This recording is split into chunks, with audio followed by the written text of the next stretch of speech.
Ce matin, on va reprendre ce qu'on a laissé la semaine passée, dimanche passé, à 1 Pierre, au chapitre 4, versets 12 à 14.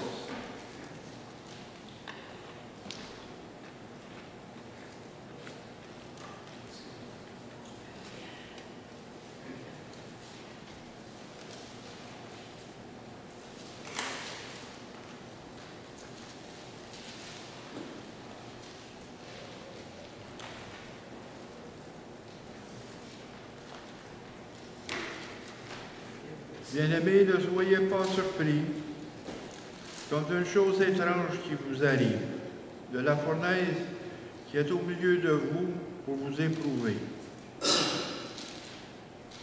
Réjouissez-vous au contraire de la part que vous avez aux souffrances de Christ, afin que vous soyez aussi dans la joie et dans l'allégresse lorsque sa gloire apparaîtra.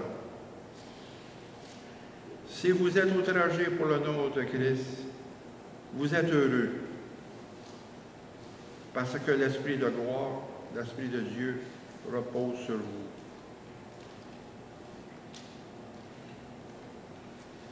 Seigneur, je te prie ce matin sur tes paroles,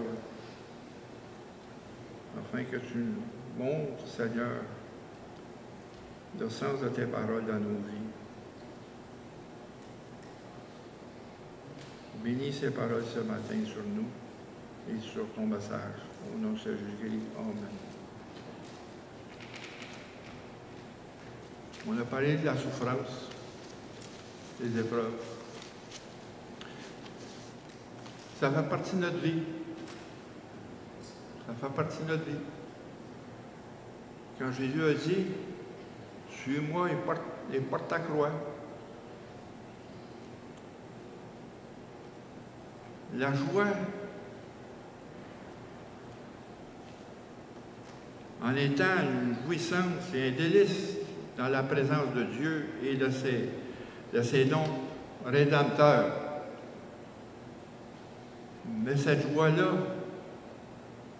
ne peut être anéantie par la douleur, la souffrance, la faiblesse, les circonstances difficiles, les épreuves. Rien ne peut nous séparer de l'amour de Dieu dans sa grâce, dans sa grande miséricorde. Retenez ça.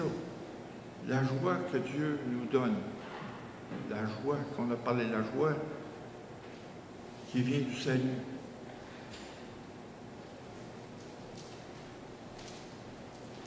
Cette joie-là ne peut pas être anéantie. Elle ne peut pas disparaître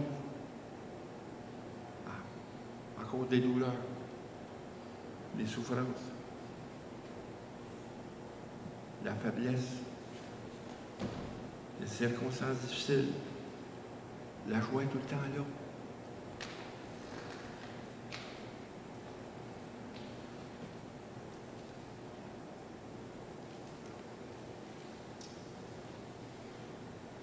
Tombez dans Romains 8.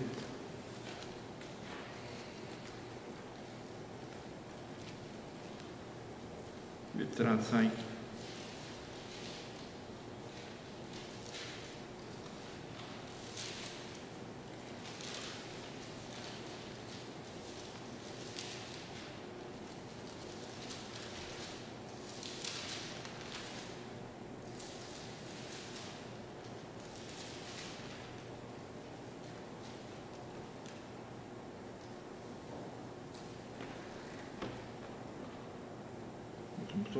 Verset 34.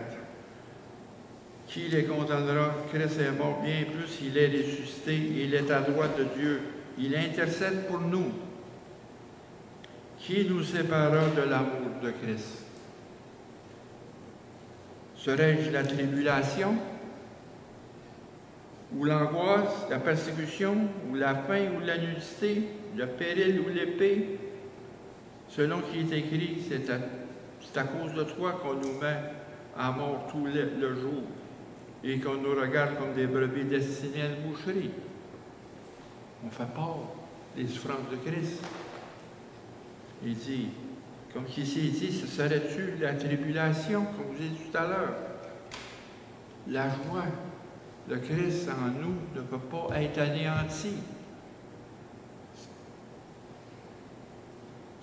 Son amour ne peut pas nous séparer de l'amour de Christ. C'est sûr, comme il dit, selon qu'il est écrit à cause de toi, à cause, comme il dit dans Matthieu 5, 10, heureux ceux qui sont persécutés pour la justice, car le royaume des cieux est à eux. Heureux serez-vous lorsqu'on vous outragera et qu'on vous persécutera et qu'on dira faussement de vous toutes sortes de mal à cause de moi. Quand on vous dit tout à l'heure, dans les médias, l'Église a une mauvaise presse, la chrétienté a une mauvaise presse. Parce qu'on fait face à un courant, on fait face à un combat spirituel. Satan, il est en œuvre. Mais celui qui est en nous est plus grand.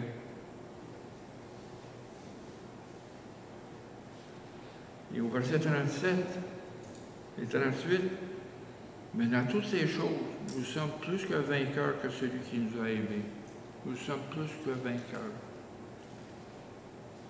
Car j'ai l'assurance que ni la mort, ni la vie, ni les anges, ni les dominations, ni les choses présentes, ni les choses à venir, ni les puissances, ni les hauteurs, ni la hauteur, ni la profondeur, ni aucune autre créature ne pourra nous séparer de l'amour de Dieu manifesté en Jésus-Christ notre Seigneur. Rien. Vous l'avez ici. Et en plus de cet amour-là, vous avez l'appui. Ça va ensemble. Love and lean goes all together. Nous avons en Christ un appui, un soutien solide. Solide. Car nous avons toutes choses en lui, parce qu'il nous a toutes données.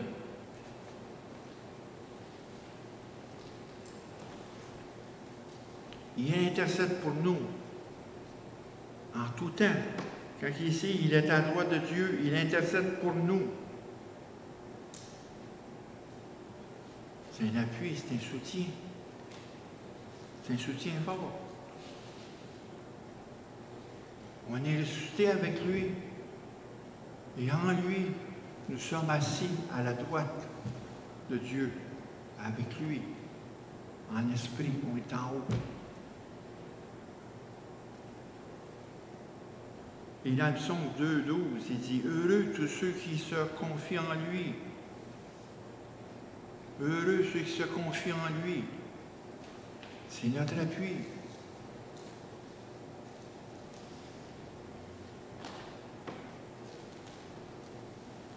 Et dans 2 Corinthiens, encore au chapitre 12,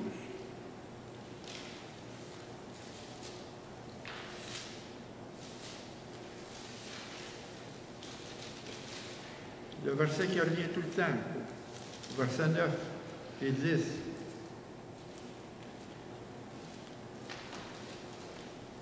Il m'a dit, ma grâce te suffit, car ma puissance s'accomplit dans la faiblesse.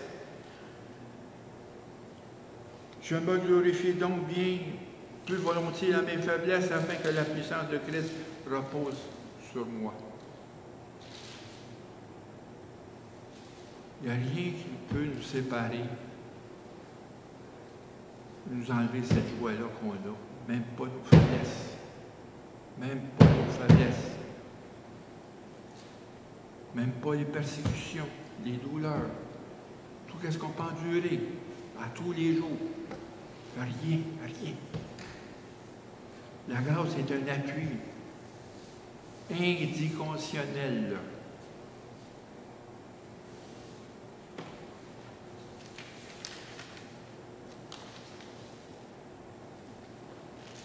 Et Jésus a dit, dans Matthieu 28, 20,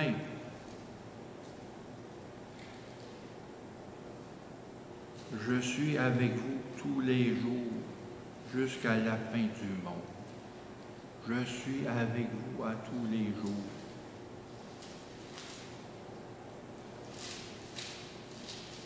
Puis dans le psaume 121, 8, c'est une belle parole.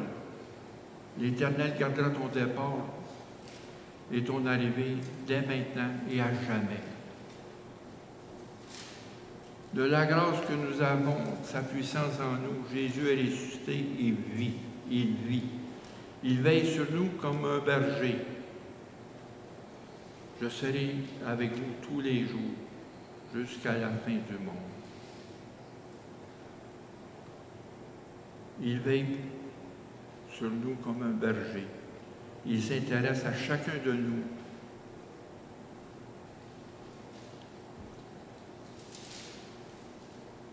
Il est avec nous dans la personne du Saint-Esprit et par le moyen de sa parole. Quelle que soit notre condition, que nous soyons faibles, pauvres, humbles ou sans importance, il veille attentivement à chaque détail des épreuves. Il veille et des combats de la vie. Il nous accorde la grâce suffisante pour supporter tout, la puissance. Dans Matthieu, dans Jean 14,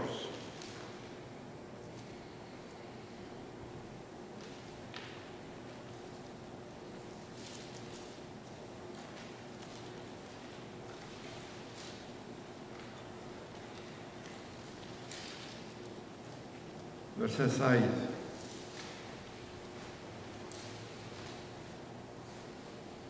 Il nous donnera un autre consolateur, afin qu'il demeure éternellement avec nous. Je serai avec vous tous les jours de la vie, tout jusqu'à la fin du monde. Et qui demeure éternellement avec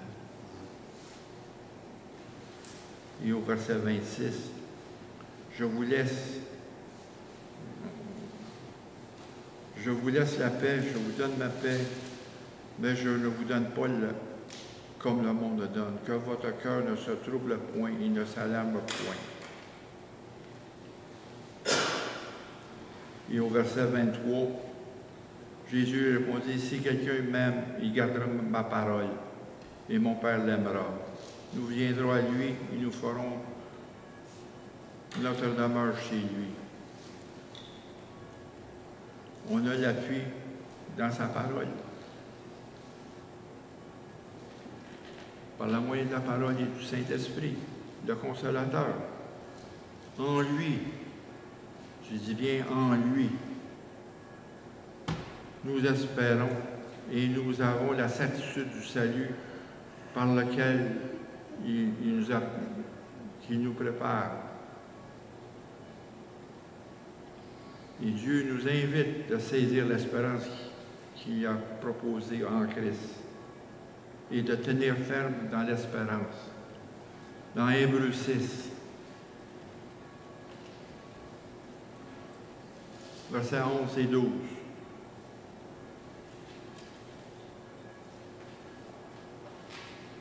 Nous dirons que chacun de vous montre le même zèle pour conserver jusqu'à la fin une pleine espérance, jusqu'à la fin, en sorte que vous ne relâchez point et que vous imitiez ceux qui, par la foi et la persévérance, persistent dans les promesses.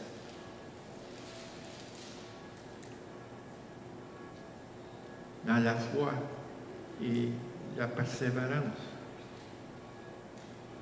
Parce que c'est en lui que nous espérons. En lui.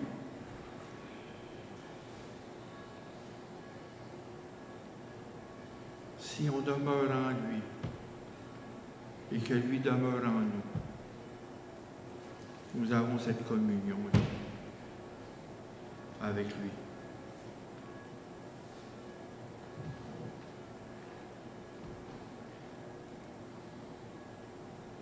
Et au verset 18, dans Hébreux 6, afin que par deux choses immuables, dans lesquelles il est impossible que Dieu mente, nous trouvions un puissant encouragement. Nous trouvions un puissant encouragement, nous dont le seul refuge a été de saisir l'espérance qui nous était proposée. Cette espérance, nous la possédons comme une encre de l'âme sûre et solide. Quand je vous parle de soutien que nous avons en Christ, il est solide. C'est un soutien, un appui, un appui.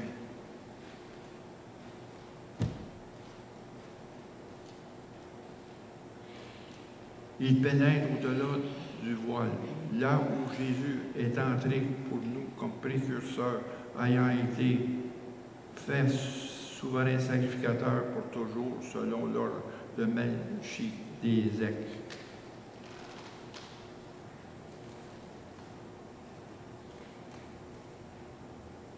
Jésus a souffert une fois. Il était le seul sacrifice. Il n'y a pas besoin d'autres sacrifices. Il est mort pour nous sur la croix, afin qu'on aille entrer dans le sanctuaire. Le voile s'est complètement ouvert, il a passé à travers. Il est rentré avant nous et il nous invite à le suivre.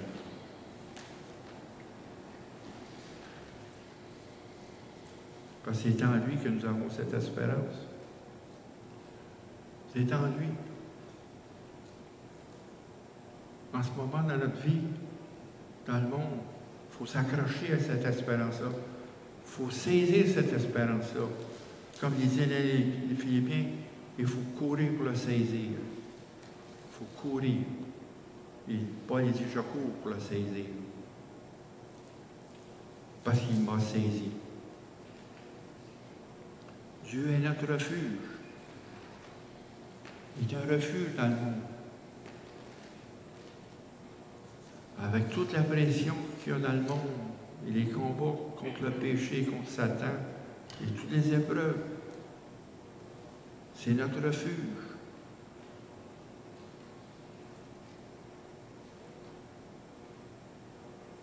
Dieu est notre refuge.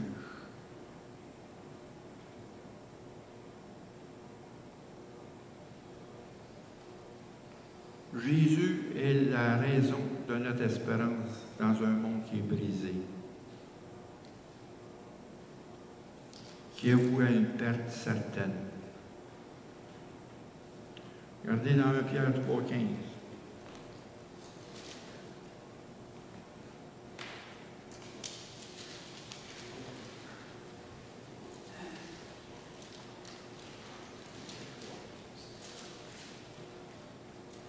Mais sanctifiez vos cœurs. Christ le Seigneur étant toujours prêt à vous défendre, avec douceur et respect, devant quiconque vous demande raison de l'espérance qui est en vous. Sanctifiez dans vos cœurs Christ. Mettez-le dans vos cœurs. Sanctifiez. Mettez-le pour vous. Mettez-le en priorité. C'est ce que ça veut dire. Sanctifiez Christ dans vos cœurs. Il est toujours prêt à nous défendre. Il intercède pour nous. En tout temps, il intercède.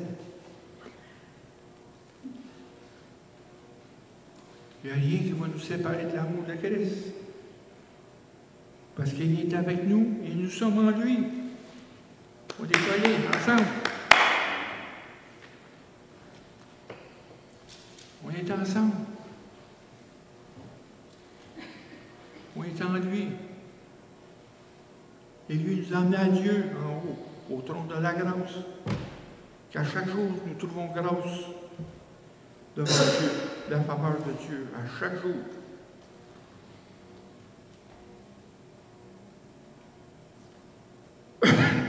est prêt à vous défendre avec douceur et respect devant quiconque vous demande raison de l'espérance qui est en vous. Pourquoi croyez-vous? Pourquoi croyez-vous? Quelle est votre foi? Quel est votre témoignage? Il faut vivre ce témoignage-là. Jésus est la raison de notre espérance. Et la raison. Dans un monde qui est brisé, qui voit une perte totale. Ça n'est pas plus mieux. Parce que la paix n'est pas dans le monde. La paix est en Dieu. La paix est en Dieu.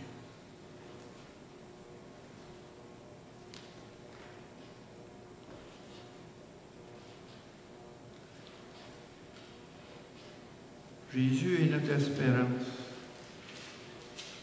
Jésus est notre foi.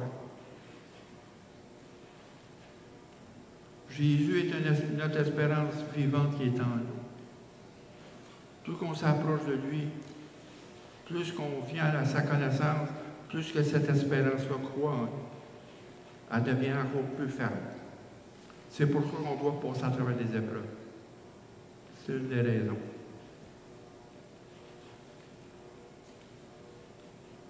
Dans le psaume 116, verset 49-50,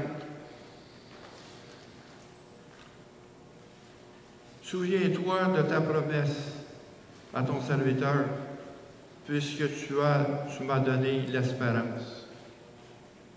Souviens-toi de ta promesse à ton serviteur, puisque tu m'as donné l'espérance.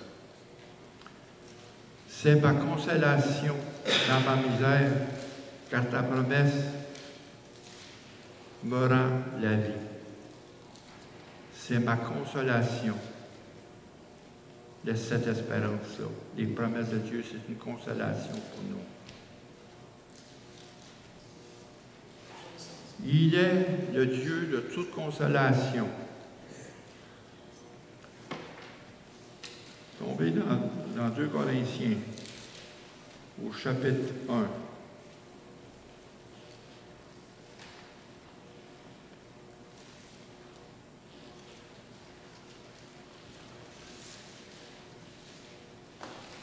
Verset 3, 4, 5 et 6.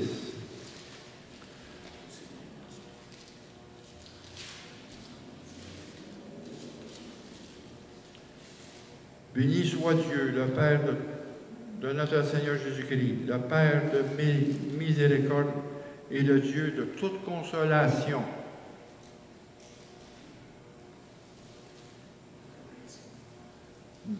Dans toutes nos afflictions, afin que par la consolation dont nous sommes l'objet de la part de Dieu, nous puissions consoler ceux qui se trouvent dans quelques afflictions. Car même que les souffrances de Christ abondent en nous, de même notre consolation abonde par Christ.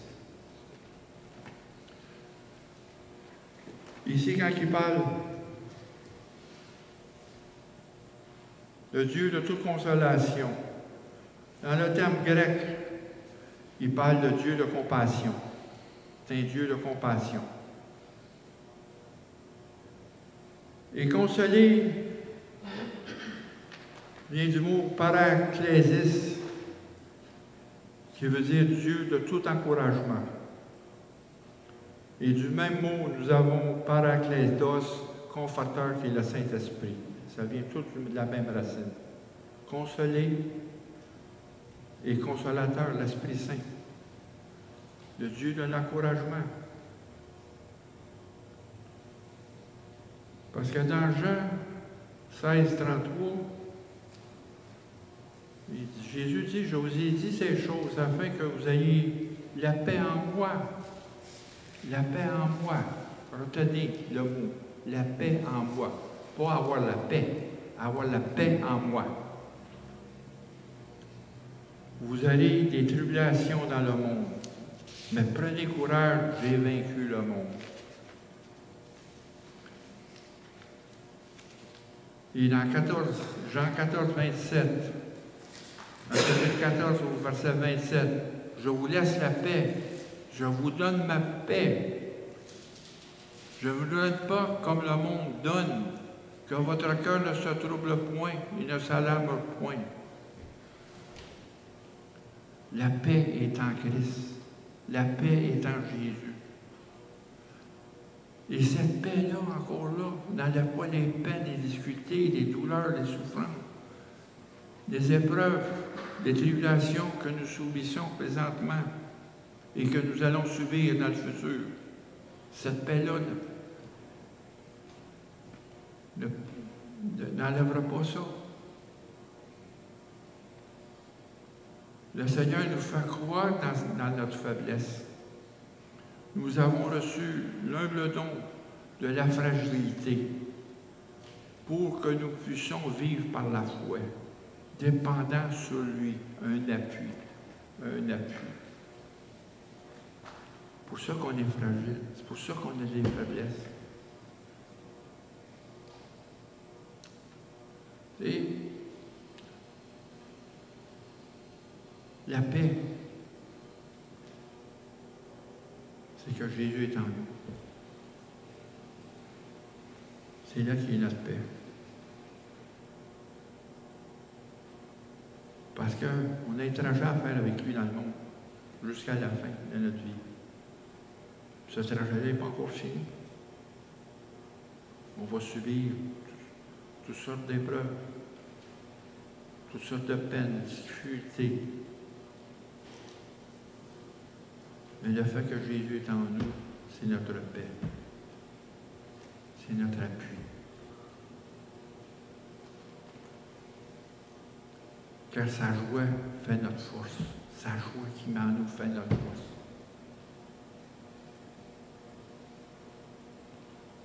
C'est pour ça que ces épreuves-là arrivent, pour que le Seigneur nous fasse croire dans nos faiblesses. On doit vivre par la foi.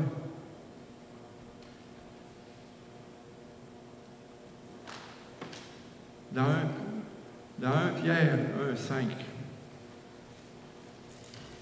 dans le premier chapitre de Pierre,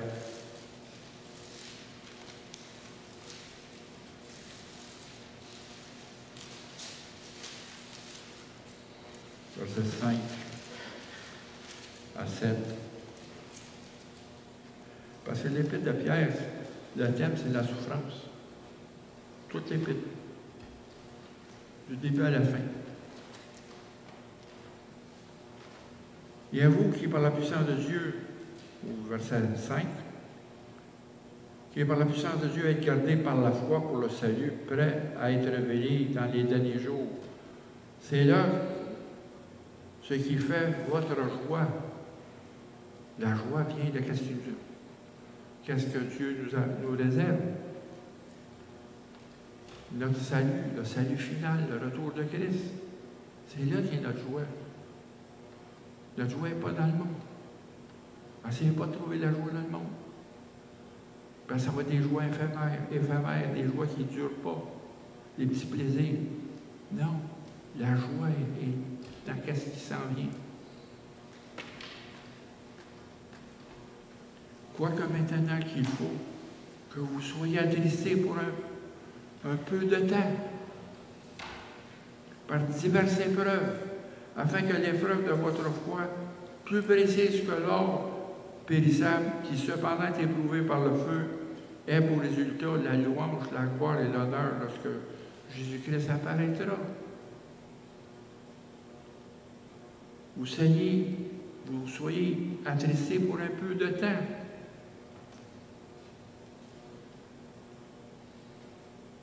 C'est là qu'est notre joie. Quoique maintenant, il faut qu'on soit attristé pour un peu de temps. Parce que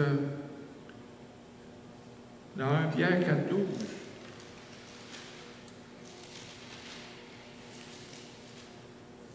bien-aimés, ne soyez pas surpris, comme d'une chose étrange vous arrive de la fournaise qui est au milieu de vous pour vous éprouver. On est au milieu des chaos, des difficultés. On est dans le domaine de Satan. dans le monde qui est dirigé par Satan. On est en guerre contre ce monde-là.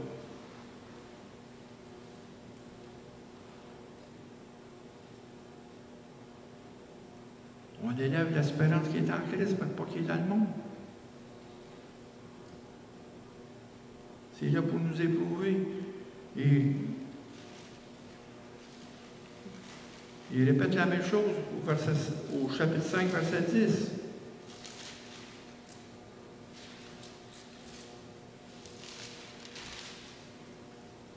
Le Dieu de toute grâce, qui vous a appelé en Jésus-Christ à sa gloire éternelle, après que vous auriez souffert un peu de temps, vous perfectionnera lui-même, vous affirmera, vous fortifiera, vous rendra inébranlable. Si on parle de maturité dans la foi, maturité dans la connaissance de Jésus, on approche notre amour, comme disaient les Philippiens, grandit de plus en plus, augmente de plus en plus dans la pleine connaissance et dans la pleine intelligence que nous avons de Christ. Le Seigneur Jésus-Christ développe en nous l'habilité de mettre notre confiance en lui. C'est comme il nous apprend à marcher. Quand on était petits, nos parents nous ont fait apprendre à marcher, on tombait, ils nous relevaient. Jésus fait la même chose. C'est de mettre notre confiance, de créer une habilité, de mettre notre confiance, de s'attacher. La volonté est de nous, que nous dépendons sur lui. C'est sa volonté qu'on dépende sur lui. Vous l'avez dit tout à l'heure, à cause de notre faiblesse. Le Seigneur nous fait croire dans nos faiblesses, dans notre fragilité. C'est pour ça qu'il nous rend fragile. On est fragile et vulnérable. On est tous vulnérables.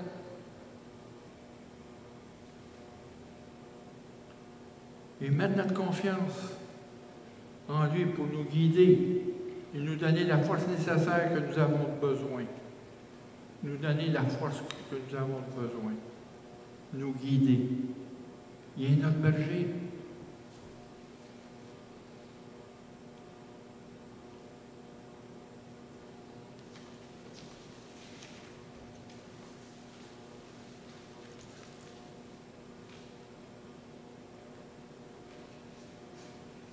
Vous savez, le thème de la souffrance est mis en valeur dans la première épître de Pierre. Alors, si vous prenez les notes, regardez au chapitre 2, versets 19 à 23.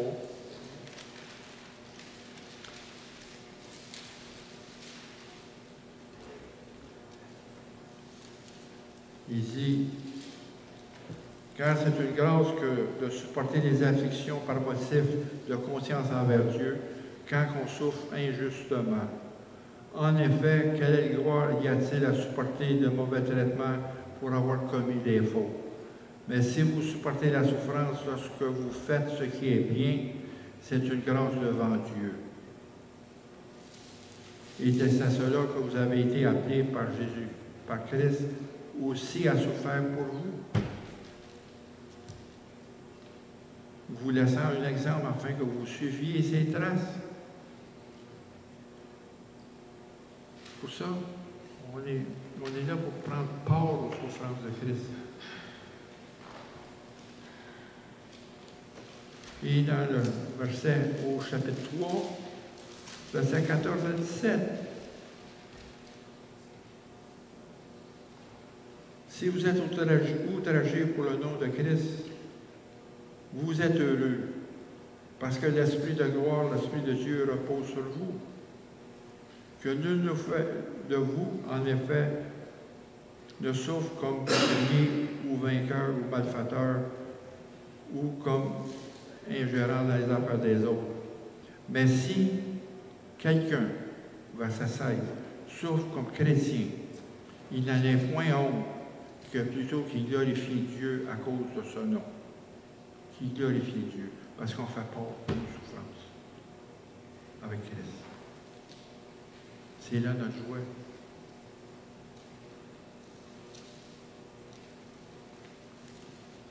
Et après ça, au chapitre 4 qu'on a lu tout à l'heure, et chapitre 5, l'épreuve de la foi. Quand il compare ça avec l'or périssable qui passe par le feu, les épreuves, ce sont le feu. Les épreuves, ce sont l'enclume de Dieu, ou qui martèle notre foi. Il met notre foi dans le feu à travers les épreuves pour nous ramollir, pour nous former. Et l'or périssable, un exemple. Vous savez, pour avoir une once d'or, ça peut aller jusqu'à 4 tonnes de minerai de fer. 4 tonnes pour avoir. C'est la même chose avec nous. Exactement ce que Dieu fait avec nous. Et on passe, il nous est par l'épreuve, par le feu, pour avoir cette foi-là que Dieu veut. Nous affermir la foi, d'avoir une pleine confiance en lui, arriver à une maturité dans la foi. Chacun de nous, on marche vers cette maturité-là.